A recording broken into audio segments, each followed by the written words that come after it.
Salut mon loulou, ça mousse ou ça frimousse? Bon, tu m'as demandé de parler du TDAH pendant mon enfance et c'est ce qu'on va faire dans cette vidéo. Mais regarde-moi cette petite bouille de bambin, trop miche-mouche. Franchement, j'étais pas trop mignon, mais tu sais ce qu'elle me disait ma mère? Elle me disait, quand t'étais petit, t'étais un beau gosse et quand t'as grandi, t'es un mochi. Et honnêtement, elle a raison, non? Regarde-moi cette gueule cassée que je me trimballe.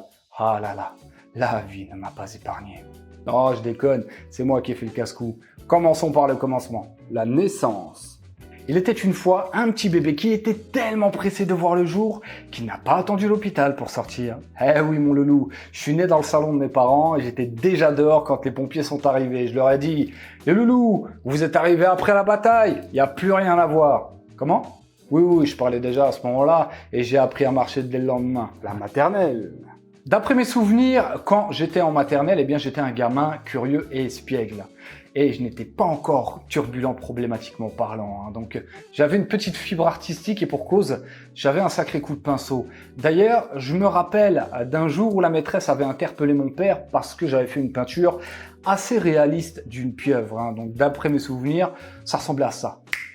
Mais bon, tu imagines bien que ça ressemblait plutôt à ça. Mais il n'en demeure pas moins qu'elle lui a dit « Je pense qu'il faut avoir une attention particulière pour votre enfant ». Ce qui l'a rendu fier parce qu'il croyait que j'étais assez avancé, jusqu'à ce que j'ai commencé à me faire remarquer, mais pas pour les bonnes raisons. Par exemple, en photo de classe pour la rentrée en CP, j'ai engrainé tous mes camarades à faire une grimace lorsqu'il fallait faire cheese. Et devine qui c'est qui était le seul à faire le gogol sur la photo? Bah c'est Bibi. Alors imagine mes parents quand ils ont vu la photo. Je te raconte pas la soufflante que je me suis pris, laisse tomber la neige.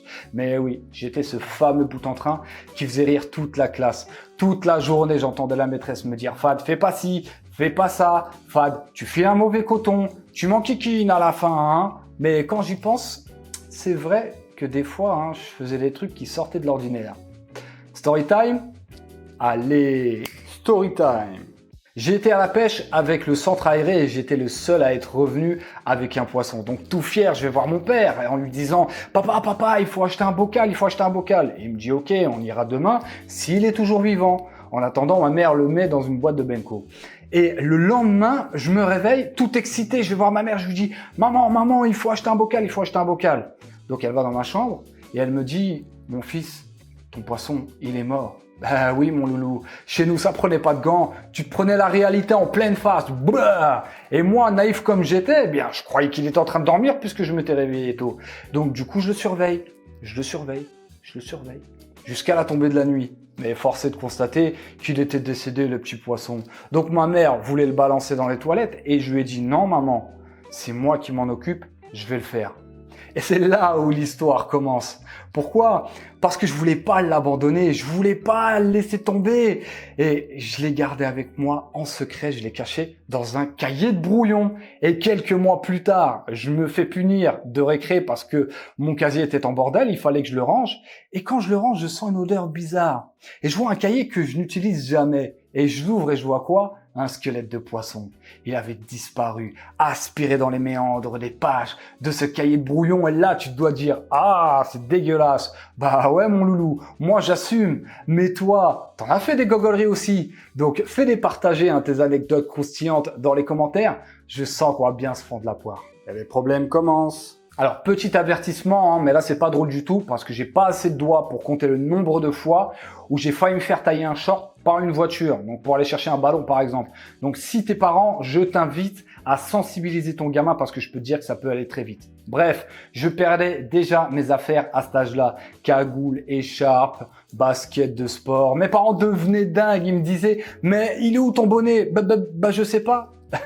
et la porcelaine que j'ai cassée chez la nourrice, je me suis fait engueuler fort. J'étais toujours puni. Tellement j'allais au coin, je leur donnais des surnoms.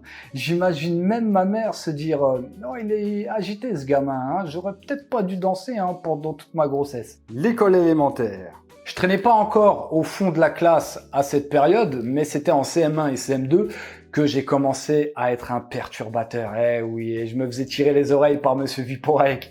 Un mélange entre Freud et un Yeti et ses mains, c'était des pieds. T'avais l'impression qu'il te mettait un penalty quand il te collait une baffe. Bah oui mon loulou, parce que moi je viens d'une époque où les profs, ils frappaient les élèves et les parents les encourageaient comme des supporters de l'OM.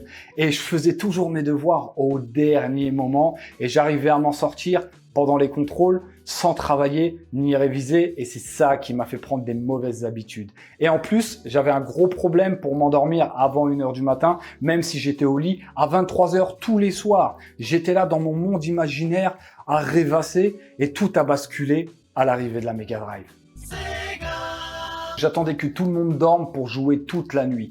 Et ma concentration, tu crois qu'elle était là en train de me dire, mon loulou, sois raisonnable, demain, t'as école? Non, elle était assise à côté de moi à vouloir me piquer la manette pour jouer à Street of Rage.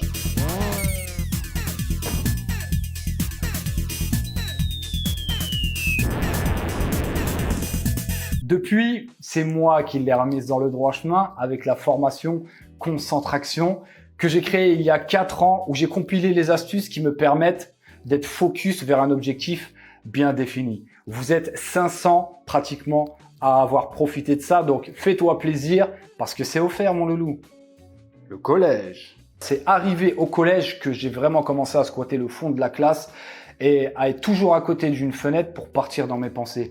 Et pour être très sincère avec toi, eh bien, je garde un très mauvais souvenir de l'école parce que pour moi, la rentrée, c'était synonyme de torture. Je savais que j'allais devoir rester clouté sur cette chaise pendant 1 an. Et pour moi, ça me paraissait tellement long parce que j'avais la bougeotte. Je voulais m'exprimer, mais je ne pouvais pas parce que c'était pas le cadre. Et moi, je ne correspondais pas à ce cadre. Et je le sais encore aujourd'hui. Mais je t'en parlerai dans une prochaine vidéo. Pour l'instant, profite de cet extrait de la formation Concentration. Laisse-moi te proposer une méthode qui va te plonger directement dans le travail.